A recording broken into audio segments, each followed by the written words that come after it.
Keti kwanza.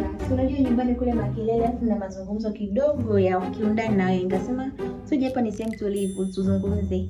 Keti.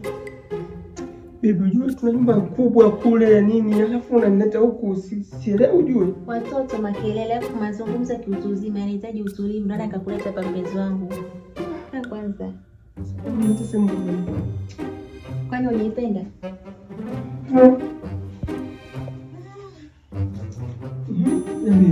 Unajua Mai, hapa tuende kwenye topic, nisianze kuzungumza mambo mengi. Unajua tena mimi nikiwa na wewe. Iko hivi. I think unakumbuka last month ulinipatia takribani milioni 5. Yeah. Namshukuru Mungu nilikuwa na mambo yangu nilikuwa nafanya chini kwa chini. Unajua kwenye mafanikio ya kushirikisha watu wengi. Lakini Mungu ni mwema, kanisaidia sasa hivi na almost milioni 30. Hivyo nikasema kabla sijapiga hatua nyingine nikushirikishe mpenzi wangu. So tunafanyaje? kwanza niulize kitu kimoja. Hiyo milioni 30 ulipata, sio? Kama wewe umewaza kitu gani kwanza? Before ya kunishirikisha mimi hilo jambo.